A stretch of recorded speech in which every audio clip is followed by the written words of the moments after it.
like when things are new, that's when the magic happens, you know. It's like when you're traveling and you go through, it's like, I don't know where I'm at. People have been there all their lives, but you know, it's new. It's like, wow, it's new, it's fresh, it's magic, you know. So I think that one of the great things about magic and all of this is that it's how every great story has a beginning, you know, and what sets off that journey. And with the topics and stuff that I think you're going after, man, is truth and honesty, and it brings out truth and honesty in people. You know, a place where people could speak with their heart and speak from their heart, you know, to the universe, you know. And everybody in creation is equal, and everybody does have a voice. Everybody should be heard, you know, and everybody should have enough respect for themselves to listen, you know. And so I think that what you're doing by interviewing people and talking to people about these kinds of things and getting different perspective and letting us come together by sharing our perspective on things is really creates a golden circle, you know, and unites people in the world. Mm-hmm. That's something that I would like to see happen. Definitely. I think technology has a lot of misuses. You know, it's not always good. There's definitely a lot of bad out there, but it's things like this, moments like this, information like this that I think really does need to be shared. Mm-hmm. That also does deserve a platform, as you're talking about. More voices need to be heard, and this is really important stuff. I think there's unfortunately too much of a focus on fame and money and success and having all the girls or, you know, displays of wealth. But what about this stuff? What about the really precious moments where you're outside and you're having a moment and connecting with people who you've just met? And I think that's really, and hearing their stories and what they've been through and what their life is all about and what they have to share. I think there's a lot of people out there who are very overlooked and aren't given the time of day. And in my experience, those are the people who have truly lived, who are living in the moment, who have the most interesting things to say and what people really need to hear. Yeah. Hey everyone, welcome to Nomadic Nates' first video here. I am here with Mr. Wild Spirit. Hi folks. I'm curious, Wild, how you got that name, why that resonated with you personally, if you don't mind talking about that a little bit. First time I got the name was in Durango, Colorado, back in the 90s. And I was camping out up there past the cemetery with these Indian guys. And we camped out up there, and then I was a bit younger, and I used to like to run through the mountains, like jump around like a wildcat, you know, and jump through the snow and stuff. And I come across and I found all these old hooches up there, where all these old hobos and stuff used to have their, like, these cool little hooches, you know. And then we all got together once for Thanksgiving or something, and they used to call me Wild Spirit. then it stuck, you know. And at the time, I was hitchhiking around. I was following the Grateful Dead around, and you know. Oh, the Grateful Dead. Yeah, it was a really good scene back then. You know, a lot of freedom, and so, you know. I just bought a couple of wine bottles that are like ancient, that were from the Grateful Dead. Oh yeah? As collector items, yeah. That's really funny. I wonder what they're dosed with. I'm not going to open that to find out. Hey, what do you do? Let me know. Sounds good. So I think it's picking up well. Good. So awesome. So where are we exactly, Wild? Well, this is Stage Stop. I found this place. When I was younger, I used to do a lot of hitchhiking. You know, I just left home pretty young and started hitchhiking and found a home at Cougar Hot Springs in Oregon. Back in the day, there was these free kitchens, and there was still this hippie like mentality, and you know, and so did that for a few years and was hitchhiking through here, 94. And I found this place, and I started walking down this trail. None of these rocks and stuff. It was just an old trail. Why don't we give them a look at where we are right now? Yeah. This is So the trail starts here, correct? well, it actually is, yeah, this is the first road in Arizona. From the parking lot here, they just put these rocks up maybe 10, 15 years ago. But before that, it was a old stagecoach stop for wagons and stuff. There's actually a big plaque down here they put up in the 50s. And they were, before this Highway 179, this was like the longest road in Arizona. So this is a pretty historical trip right here we're about to go to. I'm Follow very me. excited to check it out. And who are these companions you got here, Spirit? Oh, this is Tewa, and that's Little Bear. Tewa, Little Bear? Yeah. Hi, guys. Yeah. Nice to meet you. They're my two companions. We've been together for about 7 years now. 7 years. Traveling around, yeah. Wow. Yeah. It's my family. My sons, my two sons. They got to mark everything. They're just saying hi to the... Oh, right on. Yeah. Alrighty, yeah. Feel free to walk and talk, Spirit. Okay. Come on, guys. Yeah, back when I first came here, you could drive your car down here to the spring, and it was the most beautiful place. I mean, there was like fresh water that came right out of the ground, and wild mint everywhere, and trees, and I mean, it was so beautiful. Swimming holes, you know, just like you could see why people who came here and watered their horses and stayed here. Some say that all of Sedona was started here before there was a town. This was the first mail stop for the mail, to get the mail. What do they call it? The Mail Pony Express or something? So we're a bit outside here in Oak Creek, but are you saying this is the start of Sedona? Yeah, this is the start of it. And why is that? Well, the road that goes through here, you go in through from Camp Verde when they first got Camp Verde going, and this was the first mail road stop. It went from Camp Verde to Flagstaff, where there was just 2 camps, and this was the mail route. Originally, they would go through here, and then they would cut up through Schnebly Hill, and that was the original way that they'd get up there, or take the long way up the mountain. So this was how they did it. And then, if you look at some of those old pictures from 70, 80 years ago, you know, before there was all those golf courses, it was just a road with Bell Rock in the background, you know, a dirt road. But it just goes to show how fast things change, you know.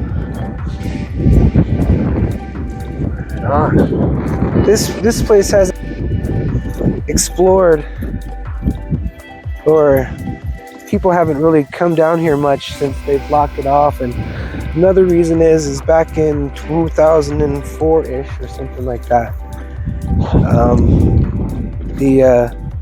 the Forest Service was trying to run everybody out, and you know, this was a different time. I mean, back then we didn't have cell phones and stuff, you know, so there was no drones. So we just cooked food and built big pots of food and drummed circles at night and played music and camped together and created villages and tribes. Kind of like people just became friends and would travel around together and sing songs, man. Give thanks for the earth and all the things we have to be thankful for. And then, like I was saying, in 2004, the Forest Service I think they were trying to run everybody off, so they put fences all around the place, and they brought in cows, a lot of cows, like 200 head of cow, and they came in and just destroyed Stage Stop, and destroyed the springs, destroyed the water, polluted everything. So unfortunately the spring doesn't run anymore. I think they tapped the aquifer too deep or something. But the history that from the elders and stuff that lived here before,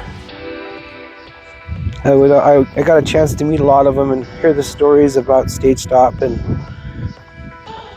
all the magical things that would go down here. I mean, I could tell you from 15 years of me living here, I've had a lot of stories. Miracles.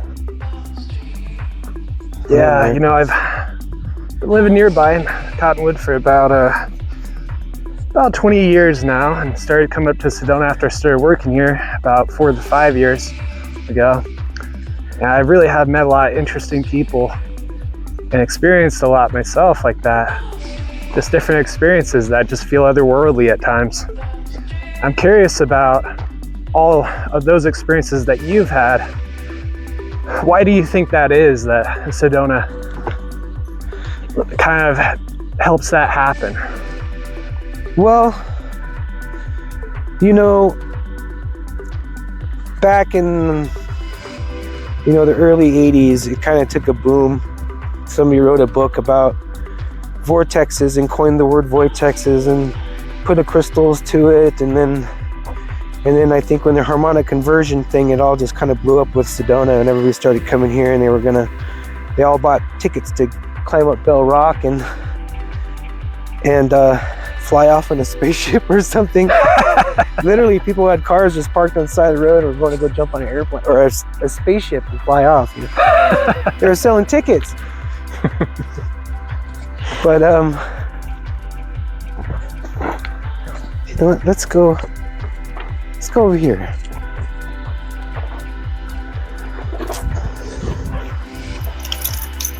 God, it's so changed now.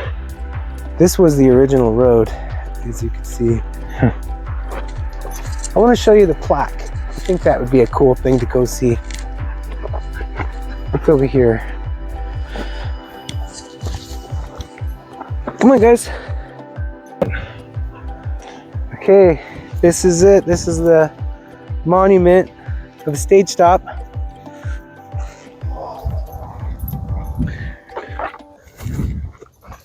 Right here.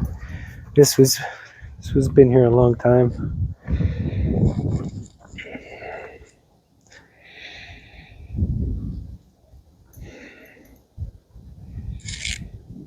Yeah.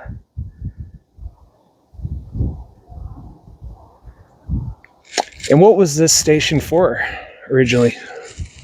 Well, it was back when, there was still the Wild West out here. This was all Apache and stuff, and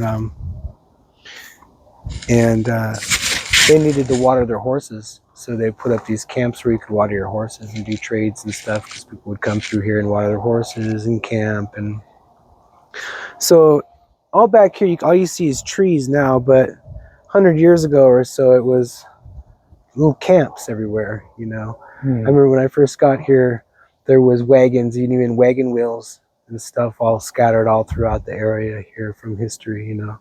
Since then been looked over, but you could see how time has changed, the land has changed. People in a sense have left this kind of life, and for me, this has been my home for a long time. So I still feel very connected with this place and my teachers and things that live here and my purpose. But by living out here as I have, and I've lived out here on horseback for months at a time and just live out here, and for years, and you really notice things, you see things differently, from being out here and the way that we lived and the way we live now, and the connection that we have with the earth and the way we do now. And I'd like to see it all get back to that connection again and start remembering the sacredness of life. And that's what this place has taught me a lot about. And I've seen a lot of things, this worldly and otherworldly. And I've seen things come together and synchronicities happen and magic happen and prophecies fulfill. And I've seen a lot of amazing things happen right out here. This magical place called Stage Stop. And what I'd like to do is take us down to the spring, where the spring head was, and walk around and at least point out where the spring was and some of the special places out there. There's old medicine wheels and old places like that that I think we should see. So. In spirit. So something you said there, I'm all for that. But something you said about synchronicities, I've been thinking about that myself recently too. Yeah. Would you mind sharing some of those while we walk to the next stop? Sure. Some of those synchronicities that just you personally remember and really impacted you, where you felt that intuition. I kind of call it the sixth sense sometimes, where you basically have that chill and you see a pattern or a coincidence. That's why I live the way I live, is for those synchronicities, because to me that's the language of God, you know, and to pay attention to those things. Like I wake up in the morning every day out here, you know. I think I maybe slept inside, I can count on one hand last year. But I could tell you that the synchronicities that happen every single day, you know, is what kind of guides us into life, you know, and living in the moment and being present, just embracing the miracle, you know, channeling consciousness and being in your heart, you know, and not be so chaotic, you know. But one thing that I've learned from my teachers, the horses, is to just be present and pay attention, you know, and breathe, because it's all a breath away, you know. Absolutely. And, we can control a lot with our breathing and our thoughts and how we connect with the earth, and we connect with ourselves. But I was thinking a lot about like the red in the rocks, and it's like the red rocks are basically like quartz crystals and iron. So around here it amplifies your physical, mental, and emotional bodies, so that you're. So if you have blocks, mental blocks or emotional blocks or whatever ego trips you're on, you know, it all comes up and comes out, you know, and either you go crazy and fight it, or you just learn to let go and breathe, accept it, and move forward. And I think that that's one of the cool places about this place. It draws people here for healing, is the process that we go through. And I could see why the shamans would come here and sit and heal with the earth,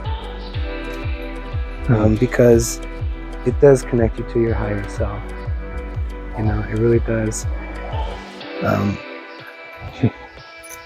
Yeah, I've always felt that if anybody wanted to heal, they'd just come sit out here in the woods for a few days. It really can be that simple, huh? It really can be. If you let it. Just process the stuff, you know. But I guess we get to be blessed. If you don't mind, Spear, I'm just gonna interject there real quick. Sure, brother. So me personally, I've also had a lot of those experiences too of synchronicities. Yeah. And basically, you know, being out here in Sedona with those experiences, it really is a place that I feel like facilitates that and lets that happen. I don't know why it's like more than a lot of other places, but maybe it does have to do with just being in nature. Let me just get that out there a little bit. And yeah, personally, I also kind of went through that phase too, where, you know, I was just in the ego, trapped in that. And, you know, it really did take some time for me to get out of that, to break that cycle, and to really just let the moment happen rather than you trying to control the moment. You always trying to control everything, you know, and sometimes it really just is that simple as just taking a walk, being present, having a conversation. These monks I met told me one time that if you just slow everything down, and this time will stand still, and you'll be present. And that's the omnipresence, you know. And when you love like the earth loves, you get your wings. And when you channel your divine self, the dreamer dreaming this life, you get your crown. So part of it, I feel, is to get our crown and our wings and to return back to grace. And what do we have to do that? Slow down.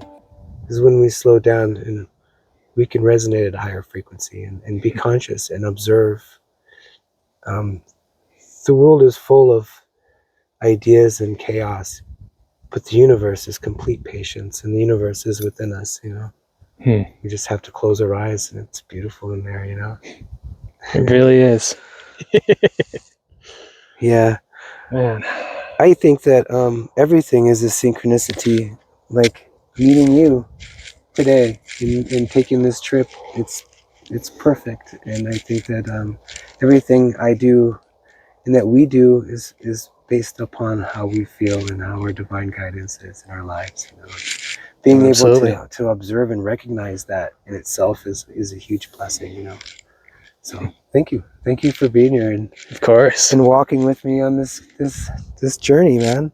Thank you for being open to this. Honestly, spirits, it really does feel like one of those divine appointments in a way where, you know, we were supposed to have this conversation right now, and just being present and also letting our viewers be able to experience that too. I mean, it's really, I feel like not everyone is able to experience that.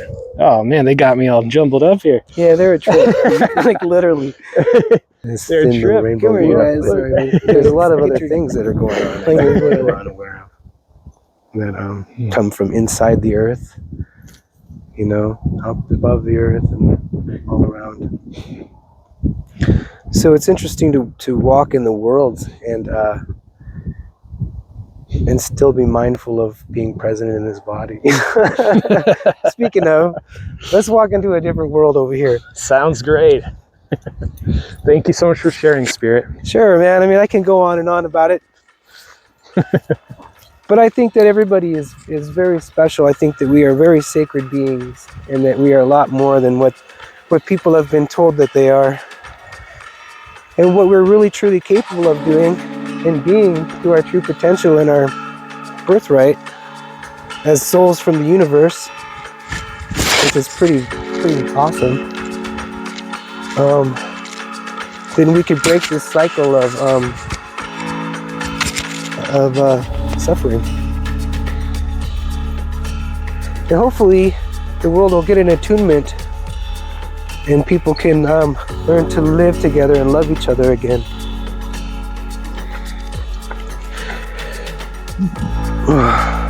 Yeah, we're definitely working on it. Yeah, we are. Got a ways to go, I feel like, but you know, I feel like we're also making progress in different ways, in small ways.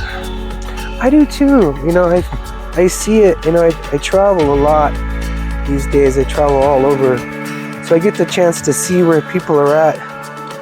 You know, and the lines that are drawn, and which way people decide to go. But I believe that inside of us all, that the truth will set us all free, you know? Like, hey, did you know that smiling ignites your light body? Hey, did you know that drinking water is, you know, good, clean water? You know that smiling makes you feel better? Yeah. Yeah, you know, it makes you happy.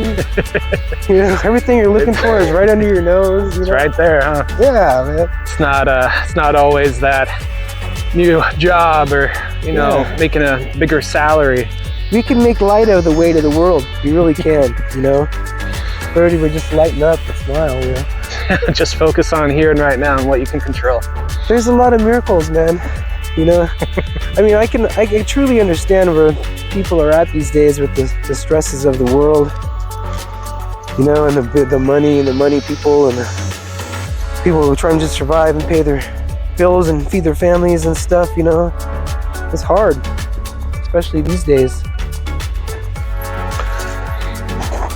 Well, this road has been so well worn that it's became a wash. Come on, guys. What did this road used to be? This used to be a wagon road for wagons. Really? Yeah, some of the wagons back in the day, they would come out here and see these people, how they were settled this country. It was not long ago, actually, a couple hundred years ago with that. But they told everybody from other countries, hey, come out here to America, we'll give you a wagon and we'll give you free land. Just go out west. So they came here, none of them spoke any English or anything, the settlers, you know. They gave them like a wheelbarrow kind of a thing and told them to start walking this way. And then when they got out here, they didn't tell them that there were these people already living here, you know. Come on, guys. So it pissed off some of the Indians and Apaches and people that were already here dealing with a lot of things. But it changed, man. There was a time where a lot of things, a lot of history and a lot of things have changed. I think before this was a stage stop, it was a place where I think like the wizards would do initiations or something. Wizards? You mean like the shamans? Yeah, the shamans, the great healers. Is that also what you call them, wizards? Well, there was shamans, but that is a word, just a word, you know. At that time, it's just connected to yourself and to the earth and the medicine around you, you know. The more you know about the place, like the plants, and if there's a poisonous plant, the cure is within 20 feet of it, you know. It's just the way nature is. But the healers and shamans not only used to come here, but the water, but the animals used to come here to mate. There used to be dragonflies, hundreds of dragonflies and turtles and beavers, all kinds of things. The strange thing is now is that it's in the past 10 or 15 years, or yeah, since they closed off the water, all of the trees have been drying up. There was all this new firewood out here now, but so it's really changed the ecosystem. And since there is no more people, the roads have been changed into trails. But there's also a lot of wild animals out here. Let's go this way. I was out here walking around one time and saw the biggest bull elk I've ever seen in my life, just standing there in the water. You saw a bull elk? Yeah, I think it was huge. Wow, I didn't know there were elk around here. Yeah. I knew there were deer, but it was a giant. And then there was there's all kinds of stuff out here. Mountain lions, kinds of stuff. One time I was walking out, I saw this little miniature goat. It was like red with dreadlocks. It was really wild.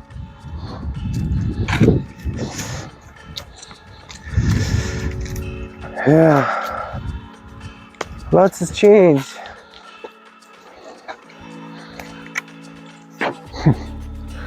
I think that's a very interesting part of life, is seeing the changes to places that, you know, say 50 to 100 years ago, maybe even 1,000 years ago, may have looked so different what was happening. Well, this used to be a river and there used to be water right here. Yeah. I think places like this are very important.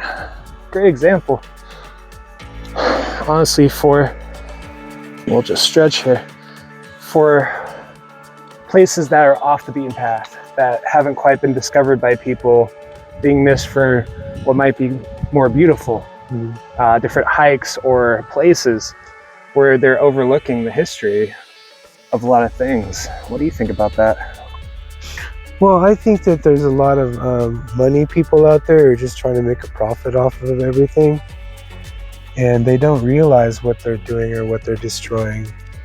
You know, like if you look at it now, this used to be a thriving, beautiful place with, like I said, springs, and it was just amazing.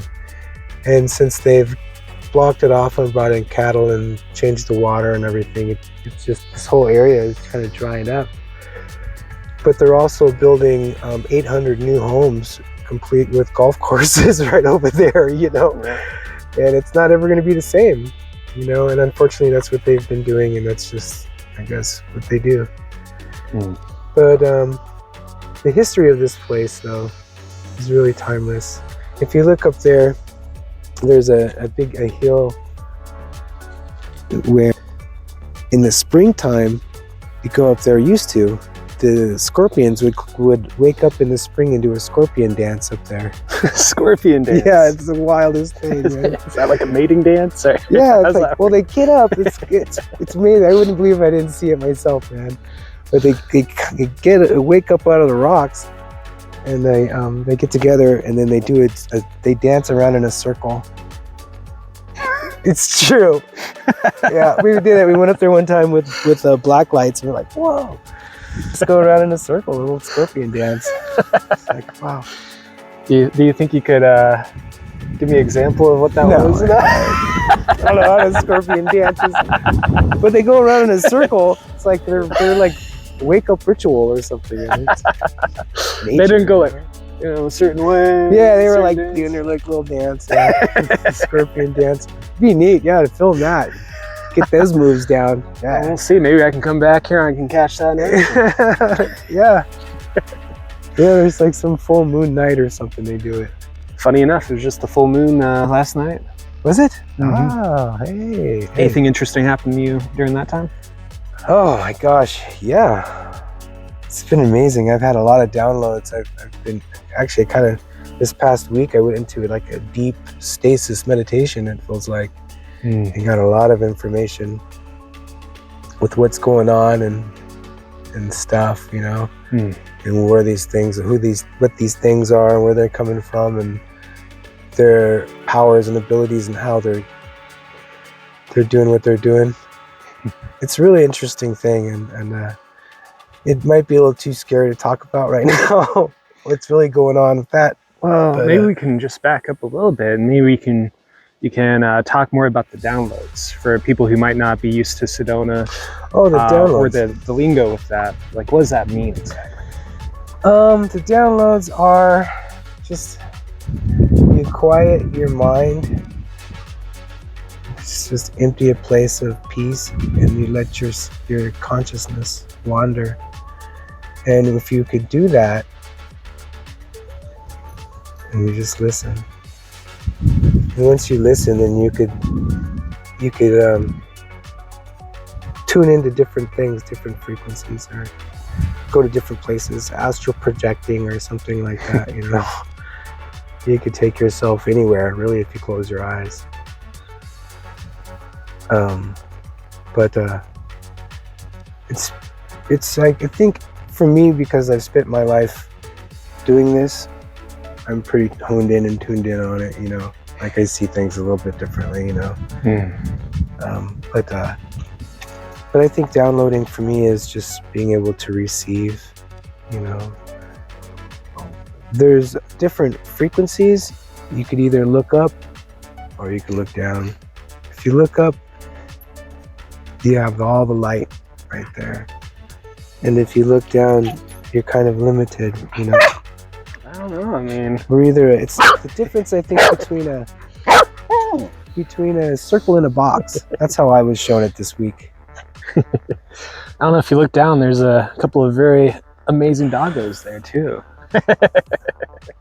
Yeah, they're telling us, hey man, we're gonna walk, come on. They're ready to keep going. Well, you see, I would let them off the rope, but there's these little sticker things that get in their fur, and it is terrible getting them out of them, and they do not like it. So, I know you guys. Nope. They're very talkative, especially. Let's give them the mic here. Let's give them the platform. Yeah, what do you have to say, Hi. Tewa? How you doing? What do you have to say, buddy?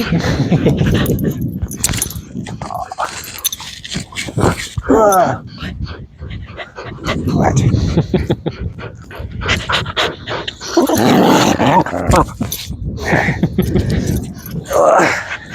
What types of they are. what type of dogs are these, Wild? Well, they're Pomeranian Husky mixes. They call them Pomskis, but they're like Huskies. they're more like Huscaranians. Huscaranians. I like that. Yeah. Hi. Hi. You want to say hi? Yeah. You want to say hi? They're kind of like a new species. Oh yeah, here, see these things? These things right here. Oh yeah. More Those are than- gnarly. Pomskis do not like those, do you guys? No, I've had a couple of those in my fur too at times. Not fun. Alrighty. But really, Just kidding. no, you know, it just comes to like when you realize that like everything is out there, all that stuff is just an illusion. And you see all this out here is real. And you look out here and you go, this is home. This is what I'm connected to. You know, I'm connected to the land and to the earth, to all those birds out there and trees and stuff. So when I go into a town or a city or something like that, I feel the energy and I see the difference in where people think and what's real to them, you know.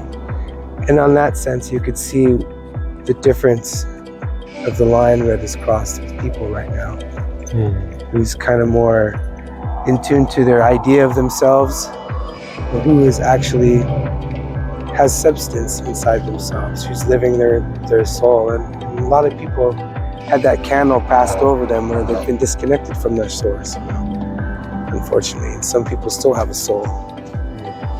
And I think it's really important to keep our souls intact. Absolutely. So, and I just want to say again, thank you so much for walking with me Of course. and taking this little journey down memory lane with me. And gosh, What's up here? you're awesome, man. Alrighty, guys. So this has been Wild Spirit. Yeah. Thank you so much for sharing all of that, for doing this interview and being on here. Oh, it's been my it's pleasure. It's been a lot of fun for me. I think it's going to make a difference. Thanks, Thank you so much, man. Oh, you know, you're welcome, man. Thank you. I hope we could do more sometime. Yep, here's for episode 2. Stay tuned. Coming soon. All right. Yeah. Cheers. Stay awake. All right.